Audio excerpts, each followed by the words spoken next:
Hi guys. बहुत लंबे time के बाद I am creating a video for 2 AM thoughts.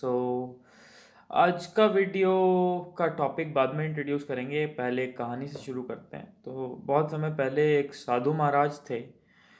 वो जो है गंगा नहाने जाते थे और एक बार एक बदमाश उनसे मिला और उससे भिड़ंत हो गई साधु महाराज से। और साधु महाराज ने बिल्कुल ही एकदम कामली रिएक्ट किया और कुछ भी रिएक्ट नहीं किया, बिल्कुल उसको फॉरगिव कर दिया। एंड ये बात उस बदमाश को हजम नहीं हुई। सो उसने फिर मौका देखना शुरू कर दिया उनको पिन मारने का। और he found out a very good way कि जो है साधु महाराज जब नहा के निकलते थे तो वो एक पेड़ के नीचे से निकलते थे। बदमाश क्या करता था, वो एक पानी का गिलास या जग वगैरह लेकर के पेड़ के ऊपर चढ़ जाता था और फिर वहाँ से पानी मुंह में लेता और महाराज के ऊपर बुरक देता पानी मुंह से लेकर के। अब साधु महाराज जो है फिर वापस से जो है पैदल जाते और फिर गंगा नहा के और फिर वापस आते, फिर वो भुरक देता। इस तरीके से वो डेली 2-3 बार 5 बार करके साधु महाराज को नहाने पे मजबूर करता था। और जो है इस तरीके से उनके लिए वो लाइफ डिफ़िकल्ट बना रहा था। और एक बार मतलब 2-3 दिन 4 दिन ये सिलसिला चला। फिर जो बदमाश है वो काफ़ी परेशान हो गया कि यार इस बंदे को गुस्सा कैसे दिलाऊं। उसकी ज़िंदगी में ये बड़ी प्रॉब्लमेटिक सीन हो गई कि इस साधु महाराज को गुस्सा क्यों नहीं आ रहा। तो मैं आज तब तक क्या कहते हैं इस पे पानी भुरकूंगा जब तक बेसिकली जो है ये गुस्सा नहीं करता और जब तक ये मुझे रुकने के लिए नहीं कहता।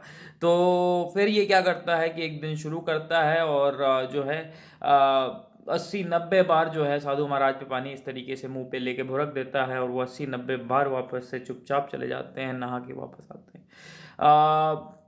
गिनती भूल जाता है एंड देन वो फाइनली मतलब बेसिकली जब बुरकता है उसके बाद उसको लगता है कि नहीं यार मैंने बहुत कर दिया। फिर वो जा कर के रोता हुआ साधु महाराज से पूछता है कि महाराज आपने जो है क्यों मुझ पे गुस्सा नहीं किया, क्यों मुझे चिल्लाया नहीं, इतनी बार मैंने ये किया फिर भी आपने ये क्यों नहीं किया। तो महाराज का पर्सपेक्टिव यहाँ पे ये रहता है कि पगले तेरी वजह से तो मुझे 100 बार गंगा स्नान करने को मिल गया एक दिन में, उस वो पुण्य तेरे बिना मुझे नहीं मिल पाता।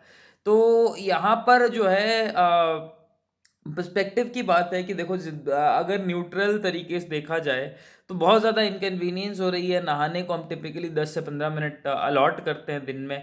और जो है यहाँ पे साधु महाराज की कहानी ऐसी हुई कि बिकॉज एक बदमाश की वजह से उनको दिन भर बेसिकली नहाने के काम में उनको लगाना पड़ा। और फिर भी उनका पर्सपेक्टिव ये था, जब 100 हो गए तो उसके बाद उनका पर्सपेक्टिव ये था कि इस व्यक्ति की वजह से जो है मुझे 100 बार गंगा स्नान करने का पुण्य मिला।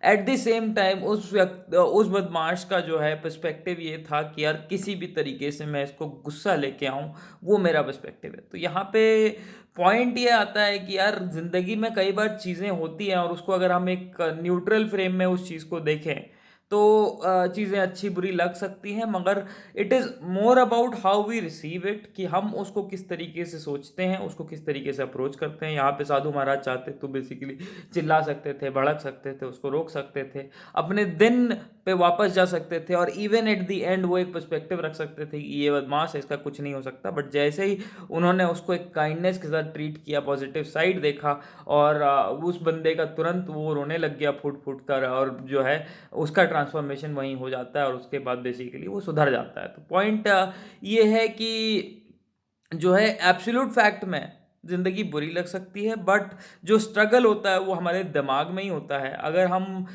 चीज़ों को इस तरीके से लें कि ये जो चीज़ें हो रही हैं ये मेरे फ़ायदे के लिए ही हो रही हैं और उसको हम मतलब जो अपनी चाहतों को लिमिटेड रखें, ज़रूरतों को लिमिटेड रखें और जो ज़िंदगी में हो रहा है उसको फ्रॉम अ पॉजिटिव माइंडसेट लें, उसको ये समझें कि वो हमारे लिए हो रहा है ना कि हमारे साथ।